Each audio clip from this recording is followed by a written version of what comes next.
Bueno, buenos días. Estamos aquí en el Hotel W, en este Meet Latam. Estamos junto a Jens Bernstein. Él es uno de los creadores de Minecraft.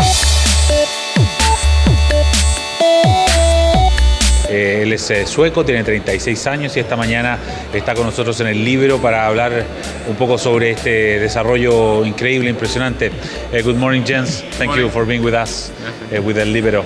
A few days ago, the New York Times just published an article that says that you guys are selling 10,000 copies after 5 years of the creation of Minecraft.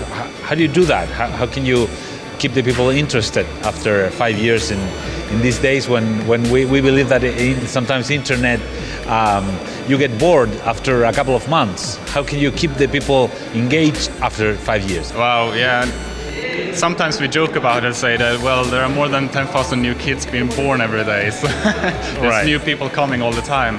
But of course we need to make sure that Minecraft is like active and interesting all the time. So what we do is essentially we keep on working on the game. We never stop working on the game, so it always feels relevant. So a normal day, it's you get up, you go to work, and you start thinking about the game. What can we do about it? For example, I just saw a rock concert for the first time in Minecraft.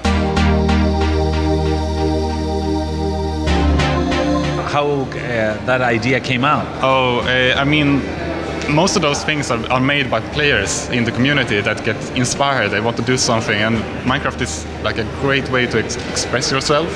And as you know, like a lot of players, they watch Minecraft more than they play it. They watch it on YouTube and on Twitch and similar channels. So it has become something much bigger than a game, and it has a life on its own, I would say. How do you imagine the future for Minecraft? Do you think should be or stay the same for many years, or do you think it's going to change? It's going to move to another platform?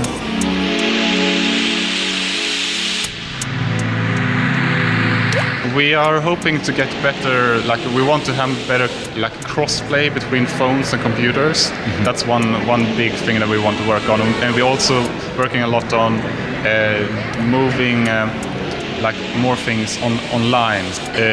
But at the core, Minecraft will probably be very much the same as it has been. We add more stuff, but we try to maintain like the core game that got people interested in the first place. How was the impact after the acquisition of Microsoft in 2014? Well, of course, in the beginning it was a little bit of a shock for us who worked at Mojang. I think the biggest difference for us now is that we have to plan a little bit further ahead. Because before the acquisition we were just doing things on a daily or weekly basis. Now we have to consider what's happening in 3 months, what's happening in 6 months, what's going to happen in 5 years, because it's a big organization that has expectations and plans and stuff. So that's a change for us. Was it a cultural change in any ways, or you guys are still the same people, the same kind of thinking? Yeah, I would say Mojang is pretty much the same, but of course we've had to adapt to the Microsoft culture, but we still have our own separate company. One thing that has changed is that we are growing very rapidly, and when we become more people, we also need to change how we decide on things, because in the past we had a very flat structure where everybody got to say everything, but now it's slightly more pyramid, not so much, but slightly more, yes. Well, of course, everybody knows that Minecraft is a great game, great platform, but also you get some criticism.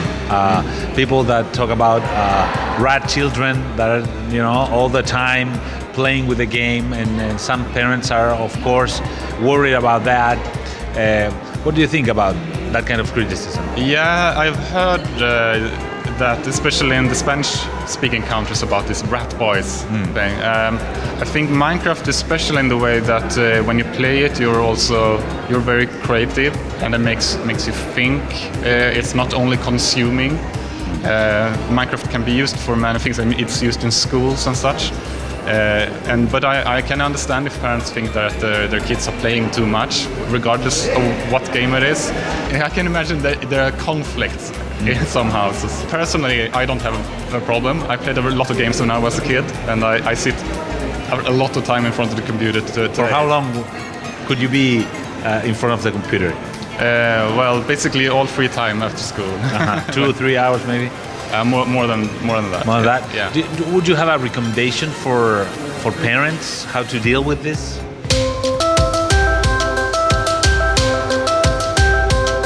I don't know if I can say a recommendation like how much time. I know that I have friends who were very strict. They have very short time actually, and I think you also need to allow kids to have the time to learn things. So if parents want to have a limitation, that's fine. But the limit should be high enough so kids get a chance to express themselves. Because you need some time to develop what you're doing or whatever. Yeah. Well, excellent, very interesting, and thank you very much for these minutes with El Libero. Yeah. And I hope you have a good time here in Chile. Yeah, thank you very much. Thank you.